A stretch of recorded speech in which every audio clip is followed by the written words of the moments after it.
Debido a su diversidad política y cultural, México es sin duda un país que no es fácil manejar.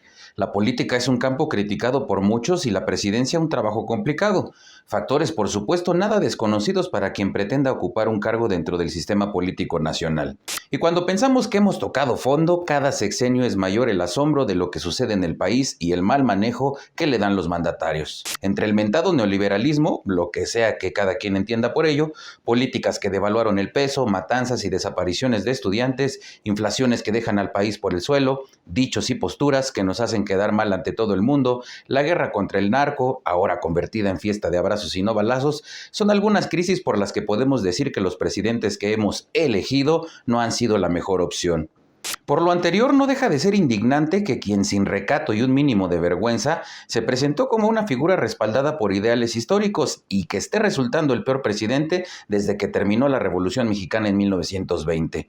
El que presentó su gobierno como una transformación, según él, comparable a la independencia, la reforma y la revolución, encabeza un gobierno desastroso que implica años de retroceso. No me queda la menor duda que efectivamente es un gobierno que pasará a la historia ciertamente por haber hecho un gobierno fuera de serie, pero por innumerables razones negativas. Resulta irónico que el estandarte de acabar con la corrupción sea precisamente el ícono de este desgobierno, equiparable y probablemente superior a la observada en el sexenio López Portillista y más aguda que la que vivimos con Enrique Peña Nieto. La diferencia con ese gobierno es que con López Obrador ha regresado la corrupción en pequeña escala, clásica con López Portillo, aquella que se permite a la burocracia en niveles inferiores para compensar por los recortes salariales y de prestaciones. Esto aparte, claro, de los grandes robos descarados entre los cercanos a la silla de palacio. Pero lo que quizá hace a esta administración más despreciable es el cinismo. El viejo guango construyó durante años esa imagen de funcionario público sencillo y austero. Jamás se ha cansado de repetir que es absolutamente honrado sin una sola mancha en su blanco plumaje. Discurso que le sigue funcionando entre los ilusos y fanáticos esperanzados. Si algo odia López Obrador es que se exhiba a sus parientes y cercanos en sus corruptelas y comportamiento de nuevos ricos incapaces de contenerse en presumir lo que han acumulado hasta el momento. Pero ese enojo se dirige a los que destapan la cloaca, no contra los corruptos. Lo que es evidente es que hay permiso para robar mientras se mantiene el discurso de la honradez. El hijo pródigo de Macuspana salió más corrupto que Miguel Alemán, López Portillo y Peña Nieto, tan demagogo e ignorante económico como Luis Echeverría.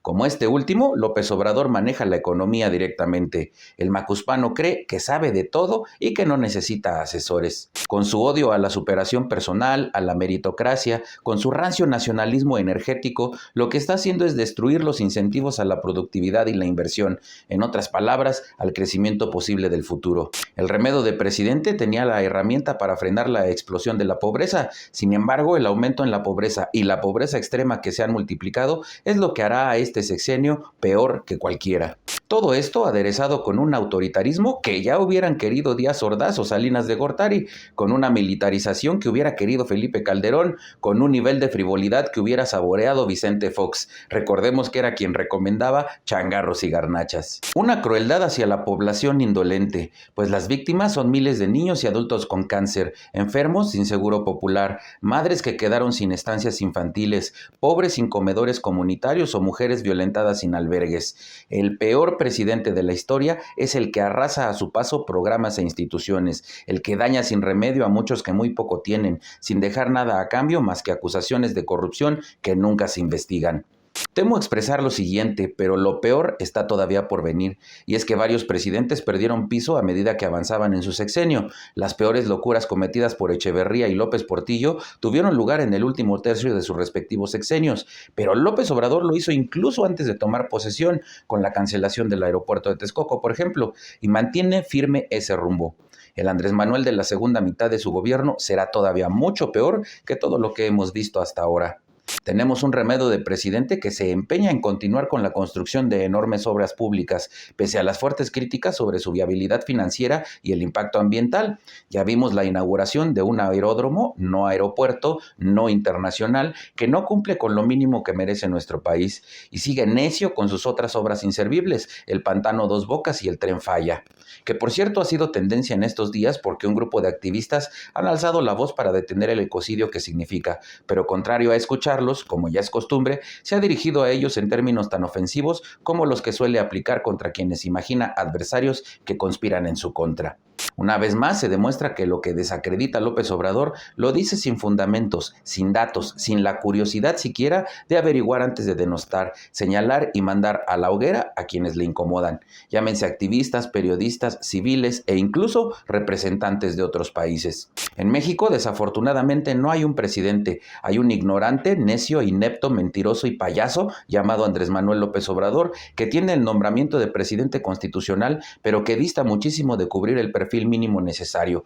Por eso me refiero a él como remedo de presidente. Se está disputando el título del peor presidente de México de la historia. El título está entre los tres López: López de Santana, López Portillo y López Obrador. Sin duda, se van dando hasta con la cubeta por el primer lugar. Recuerda que puedes hacer tus donativos vía PayPal. Encuentra la información respectiva en la caja de comentarios. Gracias a ti, este canal sigue activo. Muy importante suscribirte, dar like y presionar la campana para recibir notificaciones cada que hay nuevo contenido. Gracias.